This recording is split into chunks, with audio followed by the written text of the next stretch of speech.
On je super charakter, že vidíte, jazdí ho 12-13 ročné dievčatko jazdí. On je od prvého momentu super charakter. Trošku teraz začal vystrkovať rožky tak, že nás skúša a obkúskáva nás, ale to je také žrebcie a ľúbi kobylky. Akože niektoré tie žrebce mladé môžu chodiť v kolotoči za kobylami alebo treba aj v lote a on už proste musí chodiť len so žrebcami alebo tak, lebo proste vie, že je chlapec. Už o tom vie.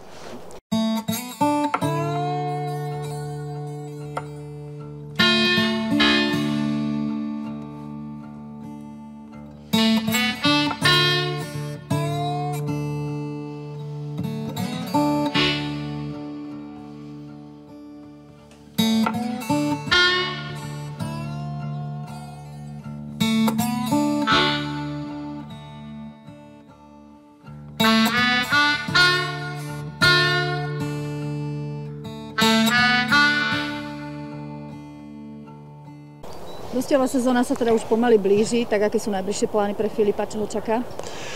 Tak tým, že si myslím, že momentálne, ak vyzeral, to sa môže zo dňa na deň zmeniť.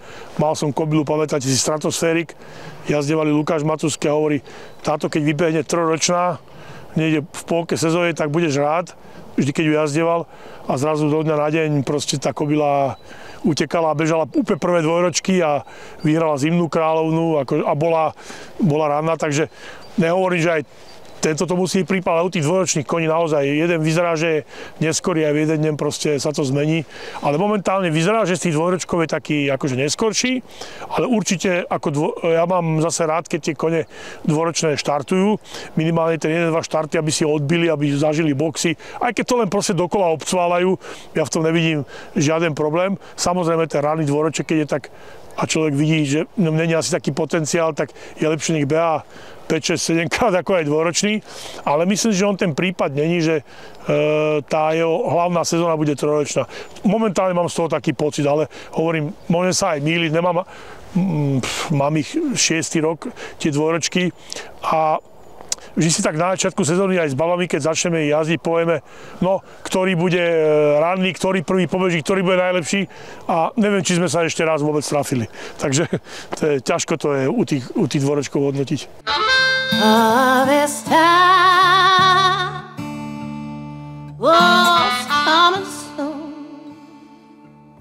Včera on cválal hodne, tak má.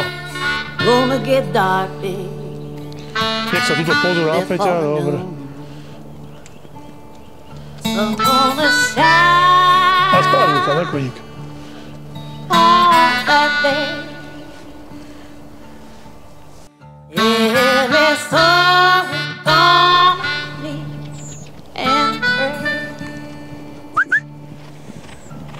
A paráda.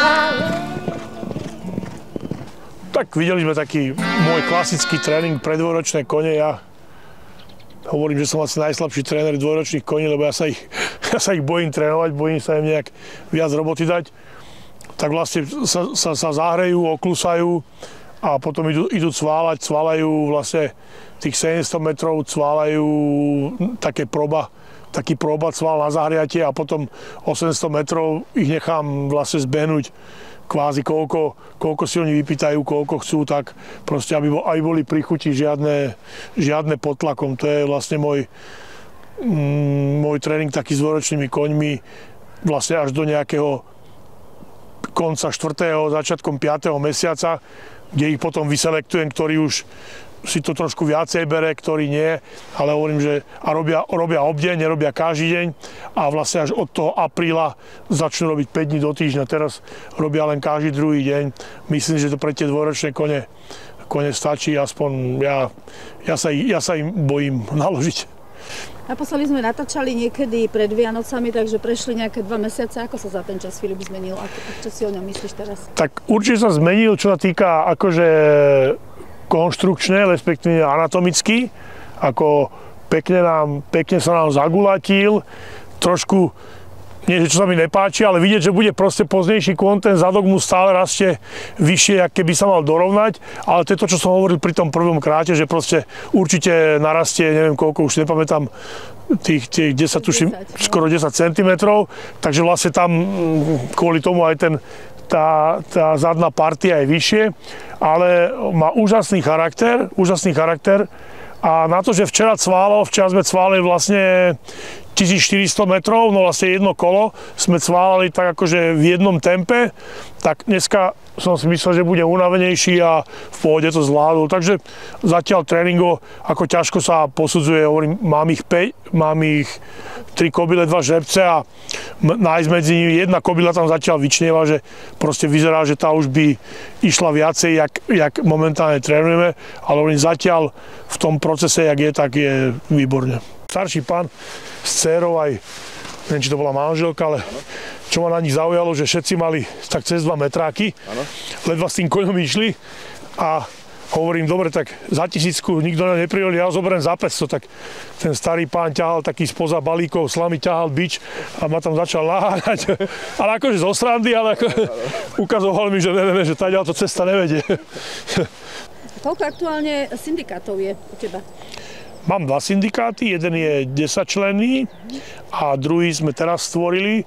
Barbora vlastne Kráľová, čo mala tú Rominu, tak pribrali ešte jedného, predtým sa volali 4 Star a teraz sa budú volať niečo so Snehúrkou a budú mať aj dres, jak Snehulienka mala, alebo také niečo, včera mi písala a budú five draft, alebo mám to napísané, niečo s tým spoločné. My máme v zásade režim, ja mám nadstavený režim stále ten istý.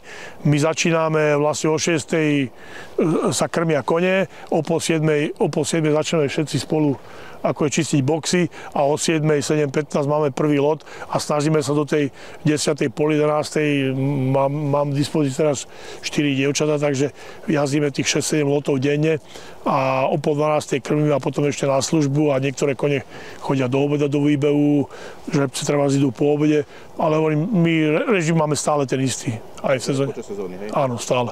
Keď je teplo, že sú nejaké horúčavy, tak chodíme o hodinu skôr do stania, aby sme cez tie horúčavy nejazdili. Teraz vlastne končíme s objemami, no dvojročky akože nerobím objemy, dvojročky proste len sa jazdia a učia sa. A tie staršie kone a hlavne tie trojročné, tie už sú trošku ďalej trebárs, lebo tie klasiky ich čakajú hneď na začiatku sezóny. Takže vlastne teraz končím objemami a od 1. marca už začnú tie kone robiť tempa a podľa toho, jak vidú teraz propozície, tak uvidíme, že ktoré kone už začnú proste chodiť aj lepšie práce a tak. No. To sa už presunete z piesku na trávu? Áno. No, raz, dvakrát do týždňa už chodia lepšiu prácu po tráve tie kone. Snehúrka, tá bude aj tiež syndikátová, to si 5 ľudí nakoniec ju zobralo. Ona minulý rok vyhrala v Prahe, si myslím, že celkom impozantne, z fleku. Potom v jarnej cene nám dobehla posledná a nevedeli sme to tak analyzovať, že prečo sa to stalo. A dali sme ju zrengenovať a mala v penkovom klbe taký malý úlomok. Či sa jej to stalo počas dostihov alebo v tréningu, to nevieme. Tak sme jej dali do konca roka pokoj. Ale ja si myslím, ona akože má hodne veľkú výkonnosť. Ona mi doma tlkla jedničkové, dvojkové kone úplne v pohode. Je trošku psychicky taká labilnejšia, že musí pracovať sama, úplne individuálne.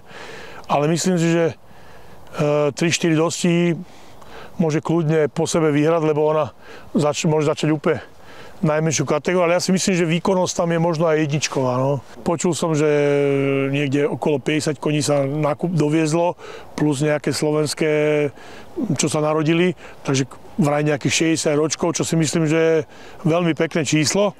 Tak dúfam, že tie konia aj vybehnú, lebo veľa tých koní aj minulý rok bolo hodne dvojročkov a veľa ich nevybehlo. Aj u mňa maštali treba 2-3 kone ešte nevybehli dvojročné. Ktoré boli neskoršie, ale hovorím, že je to individuálne.